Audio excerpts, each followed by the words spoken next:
It's the end of round 19, and we're on the road to September.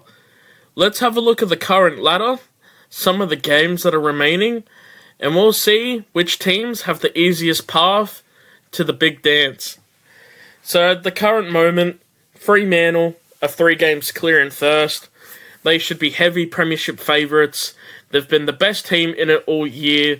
They've been super consistent. Their game plan has stood up against the best teams in the comp. They've picked up wins against basically everyone. They've lost 2 games, only to Geelong, who they've beaten at home, and GWS as well, in a game which I think that they kind of gave away, managing a few players, and, just an easy game that they just kind of threw away. The Sydney Swans are in second. They're in a bit of a form slump at the moment, in my opinion. It's hard to really assess where they're at. They've had some big wins, some close games, and some tough losses. They lost their first game at home for the year this week. A tough game against Adelaide. Adelaide really brought it to them. They didn't really respond, and, they lost. They've had some close games. They just beat St Kilda by 2 points in round 13. Managed to just get past Port Adelaide in round 14. A big loss to Brisbane. They responded with a good win against the Bulldogs. They got smacked by Fremantle in Perth and then lost to the Crows. So now they've got the derby against GWS, another game against St Kilda, Port Adelaide, and then they've got a pretty soft run home, Essendon and North Melbourne. So you'd think the Swans should lock up that top 2 spot, but right behind them is Hawthorn, who is in red-hot form at the moment. It seems like no matter what team they put out on the park, they're going to get the job done. Just dominating wins over, obviously, a bit lesser competition with Richmond and Carlton. But they've been able to beat some quality sides this year, and their attacking game looks in good stead. I'm going to say they finish top 4. I think they're a good enough team to finish top 4. Brisbane, same amount of wins as Adelaide, Melbourne and Hawthorn. Hawks obviously have that draw in hand, but the Lions are coming good once again. I guess if you write them off, they come back to bite you. They picked up a great win against Geelong in round 17, and then have continued that form into good wins over Essendon and West Coast. They've got Port Adelaide, Carlton, Hawthorn, Gold Coast and Collingwood to close out the season. You would expect them to get a minimum of 3 wins out of those remaining 5 games. Wouldn't be shocked if they go 5 for 5. The Lions should put themselves in a position to finish top 4. Adelaide, who are sitting in 5th, have a huge blockbuster game at home against Collingwood. This will be a really big test to see if they're made for the finals atmosphere. Obviously, Crows fans would disagree with me because their biggest test was obviously against Sydney in Sydney, but in terms of the context of their season, this is a huge game. It pretty much shuts the door on Collingwood getting anywhere near them. They've got some pretty easy games afterwards. Essendon and Richmond should be easy wins for them. But they have Fremantle in Perth. Who knows how that game will go? Fremantle, not Perth, could easily rest their players for that game in round 23. It could be a nothing game for them, so the Crows could end up getting the win. And then they finish the season against GWS and Adelaide. So the Crows, their season's in their hands. They should be able to win those games if they're good enough to be top 4. Melbourne is probably the most interesting one out of all of them. No one really predicted them to be in this situation. A lot of people predicted them to finish below the teams that they've beaten this year. Bottom 4 is what a lot of people were saying. I was kind of on that boat as well. I just wasn't sure how their midfield was going to respond without some of their guns. I've been completely wrong. They played Geelong this week, my club, in a huge game on Friday night that's really going to shake up the top 8. The Cats really need this win if they're going to try and finish top 6. I think top 4 is gone. There's only 2 games separating ninth and those teams up there tied 4th, 5th, and 6th. So if the Cats get the job done, it could set up an exciting last couple of weeks. But if the D's get the win, their top 4 destiny is all theirs. But they do have some tough games to close out the season. They end up playing Fremantle and the Bulldogs in those last couple games. So it could go either way for the D's. The Bulldogs, speaking of, Beveridge has done an amazing job this year, losing some key components to their system, Darcy being the obvious one, but last week, Bailey Dale fractured his shoulder. That's going to be a tough loss.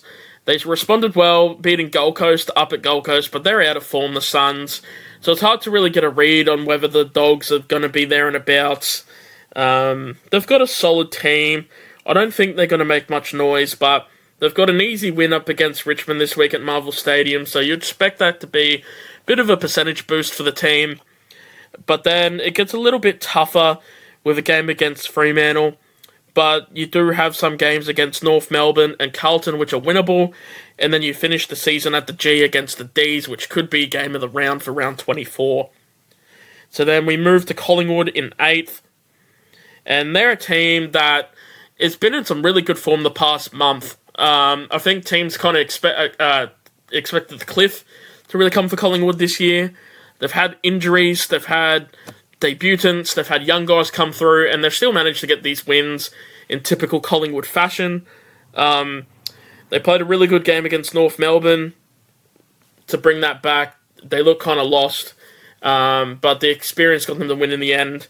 And then they really fought hard with a really good win against Carlton, with Nick Dacos carrying the way in what seems to be, I'm going to say, Brownlow year for the guy. He's been incredible for that team. He's put them on his shoulders, and he's really shown he's capable of being a leader. I would not be shocked if Nick Dacos is named Collingwood captain as early as next year. He's just that good. Obviously, a really tough fortnight coming for the Pies. Playing Adelaide in Adelaide, and then they've got that massive clash with Geelong in round 21 at the MCG. So, if you're a Collingwood fan, you'd hope to go 1-1, 2-0. I don't see very likely. I think they drop at least one of these games. 0-2 would be really tough, especially considering they've built themselves up to finish top 6. I don't know how they're going to go. My gut feeling is 0-2. Adelaide's a tough game. And then, obviously, Geelong. I'm always going to back Geelong to win that game. So it's going to be a tough run home for Collingwood. My club, the Cats, probably one of the softest draws in terms of like the last 3 to finish out the year.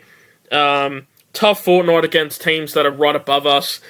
Melbourne this week, and then obviously Collingwood.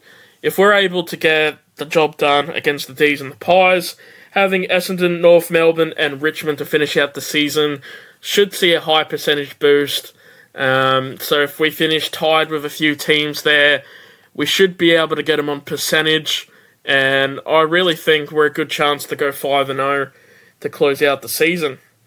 And then rounding out this wildcard position, in 10th, we've got St Kilda, but we've got GWS, Carlton, and North Melbourne, kind of Gold Coast. Mathematically, they're not out, but I don't think they will. Rounding out this 10th spot. So, this is going to be a really, really interesting run home for the lesser clubs.